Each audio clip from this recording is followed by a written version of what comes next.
Maganda naman yung disenyo ng gusali. Oh, tingnan nyo mga kababayan.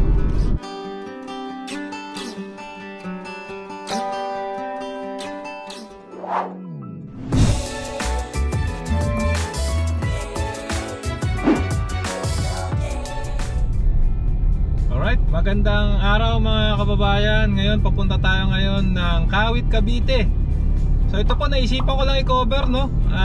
Nakikita ko na po ito sa mga balita. Ito pong Island Cove. Na ito nga po, sa pagkakaalam ko, dati itong Bakawan, parang nature reserve, tas may konting resort, hotel.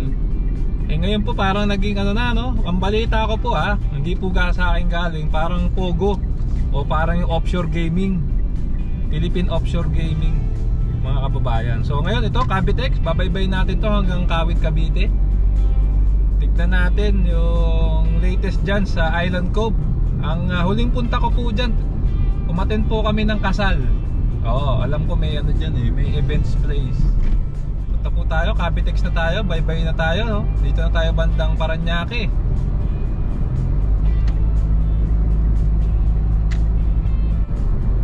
So tignan natin, no? Kukuha rin tayo ng konting detalye. Ano bang latest dyan sa Island Cove, para pag mamay-ari yata daw dyan ng governor po ng Cavite, no? So check natin, tapos na ba yung mga project dyan sa Island Cove. So yun, kung bago pa lang po kayo sa ating channel, no? Inaanyahan ko po kayong mag-like, mag-comment and subscribe, hit yung notification bell para updated po kayo pag may bago tayong video. So ito po, bye-bye tayo. Linggo ngayon, medyo konti lang po yung sasakyan. Masarap pong mag road trip, broom broom skr skr. Ayan, so malapit na po tayo sa toll. Pipila po tayo sa cash.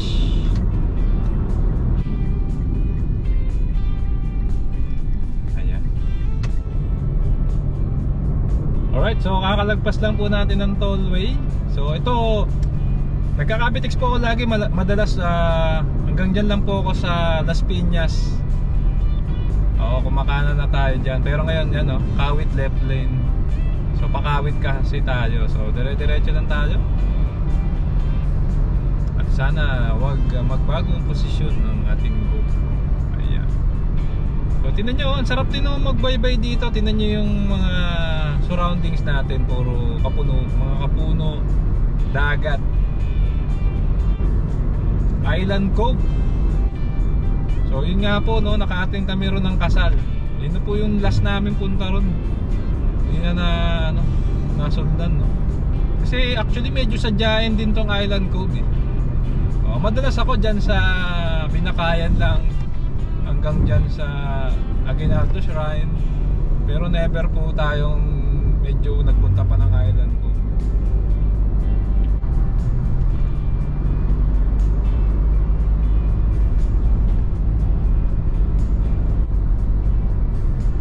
Nasa gilid na tayo ng ng karagatan, mga kababayan. Reclaimed area to, alam ko Yan, tingnan mo. Ang ganda nito, nakakita na po ako ng drone shot nitong kahabaan ng Cavitex sa Kawit. Ang ganda tignan. Parang tulay, mga kababayan. Para siyang tulay sa gitna ng karagatan.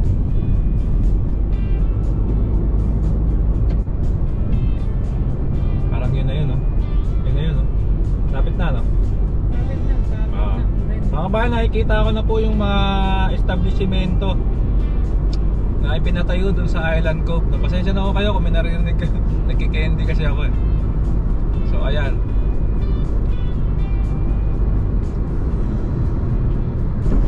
Ayun, tingnan mo, nasa Manila Bay tayo. Ganda.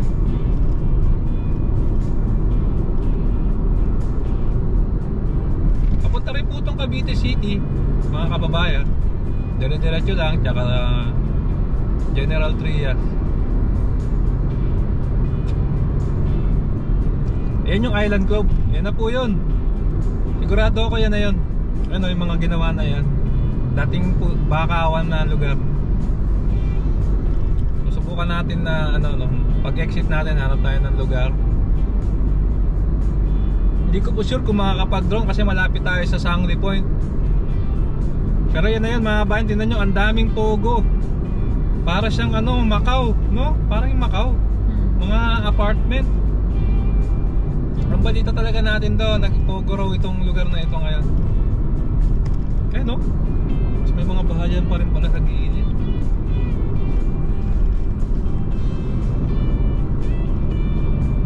Maganda naman yung design nyo ng gusali, oh. Tingnan nyo mga kababayan. Ayun, oh, may tulay, oh. Paano ba yung natin?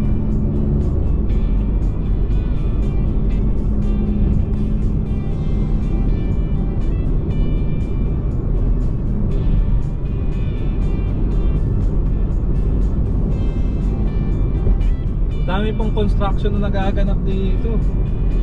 Kaya na malapit na yung toll, 500 meter. Reduce speed na.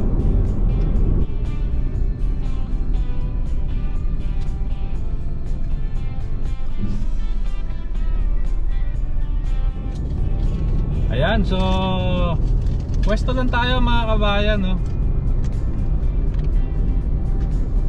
Ayan, so papunta po yung Centennial Road.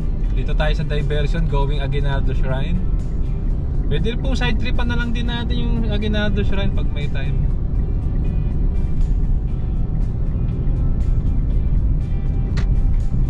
Ayan, so para ako nagda-drive na bandang Subic area. Ganito yun. Ayan, so pwesto lang tayo, no? Pero nakita natin ang dami ng mga establishmento dun sa Island Cove mga kababayan. At kuha lang tayo ng magandang pwesto kung pwede tayong mag-drone. Ayan na, you are now leaving Cavite. Thank you. Thank you. Thank you. Kawit pa ko. Pinakayan to eh. Ano, bilihan ng mga talaba.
nagpapata nito isa mga negosyanteng Chinese na galing mainland.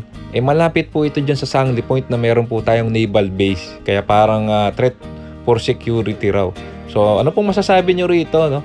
Ayan, no? Ang dami na palang nagawa na dito mga kababayan. So parang maliliit na ano ba yan, mga bahay. Tapos parang nagre-reclaim pa. So yun, comment down below na lang mga kababayan. Medyo marami na rin nagawa dito sa Island Cove, no?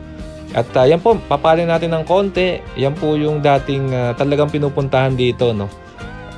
Yan, no? Yung parang mga sa Stilt, sa Kalatagan, ganyan, no? Resort siya, Tapos alam ko po dati pwede ka rin mangisda dyan, nakaranda ko ng mga video. Ganda ng setup.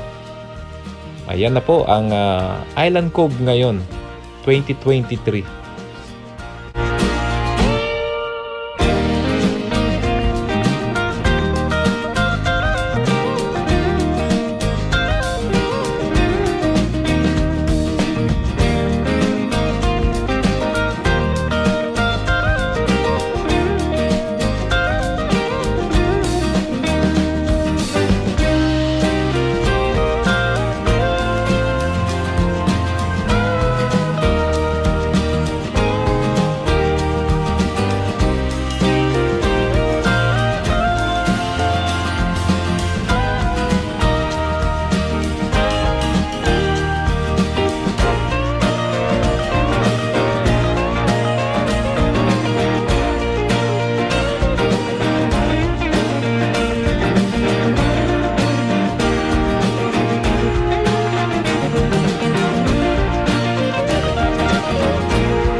Ayun na po ang ating latest update, no, dyan sa Island Cove. Talaga namang ang dami na palang hindi ko na po mawari yung iba, so comment down below na lang po kung ano yung tingin yung no.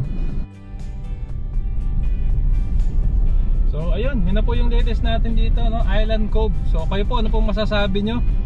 Baka may dagdag pa po kayong komento o informasyon, comment down below lang. At ayun nga po, no, dumadaan pala tayo sa Aguinaldo Shrine. Next time po, daanan natin to. Mukhang sarado po, wala po akong makitang mga bumibisita. Anyway mga bayan, kung nagustuhan nyo po itong video, inaanya ko po kayong mag-like, mag-comment and subscribe, video notification bell para updated po kayo pag may bago tayong video. So maraming pong salamat, keep safe, at malasakit, sarap maglakbayan. See you po sa next vlog update, mga kasama.